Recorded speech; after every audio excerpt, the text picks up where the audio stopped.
Olá, pessoal, muito boa tarde, sejam muito bem-vindos, muito bem-vindas, muito bem-vindes à Trilha Celeste.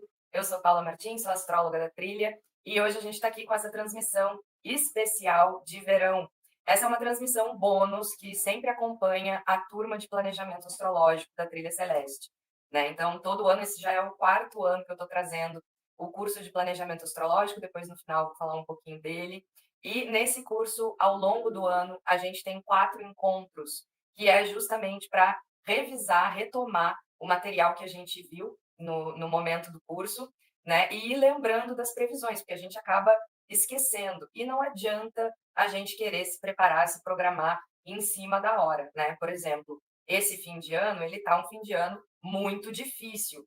E para a gente planejar o fim de ano, a gente vai estar planejando ele em junho, julho, né? Hoje em dia, quem vai planejar ali agosto, setembro, outubro já está um pouquinho atrasado, né? Então, não ter esse conhecimento com antecedência é bem complicado, né? Quem ficou sabendo pelo YouTube que o fim de ano ia ser complicado, ficou sabendo ali já a partir de novembro, né? E aí não tem muito que a gente fazer, já comprou um pacote de viagem, já se programou, e aí?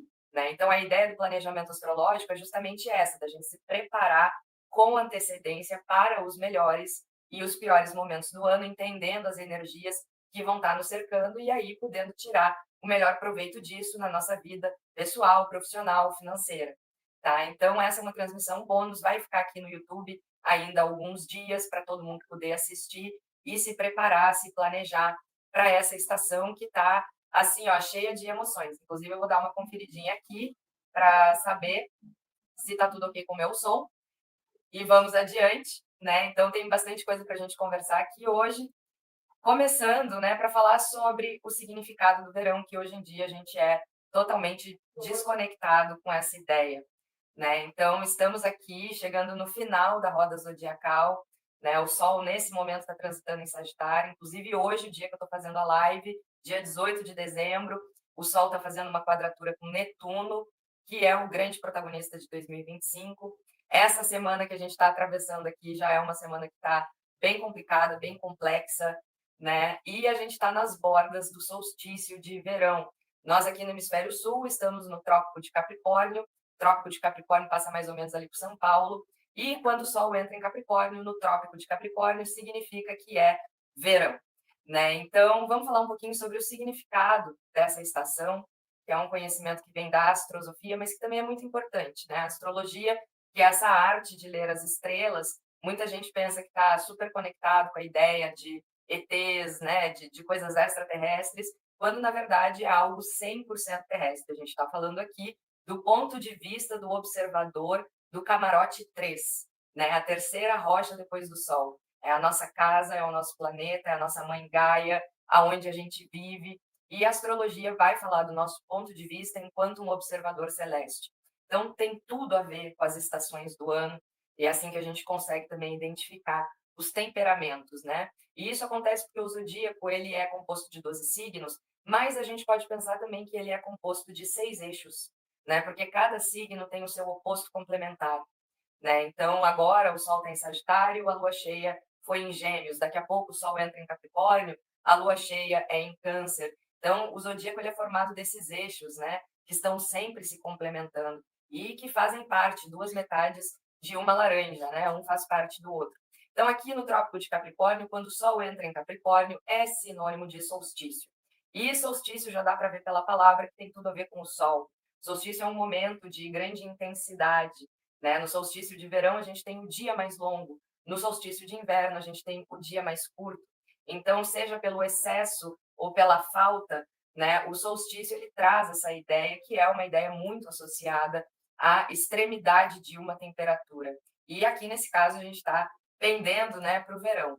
Então, a chegada do Sol em Capricórnio significa que chegamos em Lita, que é a celebração da roda do ano, né, que os antigos celebravam, a entrada do verão. É uma celebração que dura algum tempo, inclusive, né, essas celebrações, a gente pensa que elas acontecem pontualmente em uma data, mas não, né, essas celebrações elas são marcadas tanto pelo Sol quanto pela Lua. Então, apesar da gente ter uma tabelinha na Wicca hoje, que ela é bem fixa, né, essas datas elas são flutuantes. Inclusive, no curso de planejamento astrológico, eu ensino e explico isso para quem quer se conectar ainda mais com o fluxo da natureza, que é algo extremamente importante, né? E esse ano o calendário lunar, ele tá muito especial, né? Porque tem o calendário das 4 estações e é para parar de pagar mico quando vai falar das luas cheias do ano, né? E aqui a gente tem a imprensa divulgando, por exemplo, a lua de morango em junho. E a lua de morango acontece agora, em dezembro. Inclusive, acabou de acontecer, foi no dia 15 de dezembro, né? Porque, inclusive, contem aí para mim no chat. Esse é o momento que a gente começa a ter as árvores frutíferas florescendo, né? Então, essas frutinhas vermelhas, o morango, a amora, o mirtilo, o araçá, o butiá, a pitanga, enfim, contem para mim, eu tô aqui no extremo sul do Brasil, não conheço todas as árvores frutíferas que tem aí fora, inclusive conheço o Brasil, um país tamanho continental, né? Eu acho que eu não conheço nem um terço. Então, contem para mim quais são as árvores frutíferas que estão trazendo frutas para vocês nessa época do ano. Espero que nas suas cidades tenham muitas árvores frutíferas. Elas são muito importantes para a manutenção dos nossos ecossistemas. Então, contem para mim que tipo de fruta começa a cair agora aí nessa época. Né? Porque em junho não tem nada a ver com morango, araçá, butiá. Claro que a gente pode ir no supermercado e comprar aquele morango hidropônico cheio de agrotóxico, né? Enfim, e comer ali no auge do inverno. Mas, segundo o fluxo da natureza, a época do morango, ela é agora. Né? Então, a gente está no momento do sol, a gente está no momento da natureza, que volta a florescer. Eu estou, inclusive, escrevendo a revista de previsões, e que está muito legal, né? Esse fim de ano está muito corrido aqui para mim, mas vai sair uma revista aí com mais de 40 páginas da parte astrológica. Agora eu estou revisando, estou abrindo ela aqui para dizer para vocês, ó, quem já comprou a revista de Previsões e Magias 2025, à venda na editora Linhas Tortas, da Super Bruxa Ed Van Feu. Nesse momento está com 42 páginas só da parte astrológica, tá? E tem toda a parte que é a Ed que escreve. E, enfim, eu coloquei toda uma introdução ali para o signo de Capricórnio, que vai ser um signo bem importante esse ano, vai ser um ano bem importante para os capricornianos.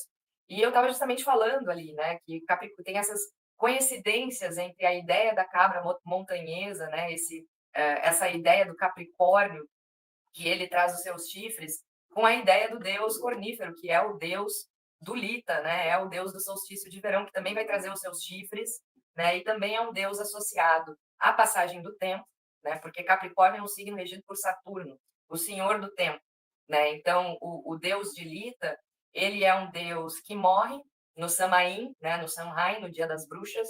Ele morre porque é o ápice do outono, e no ápice do outono a natureza morre.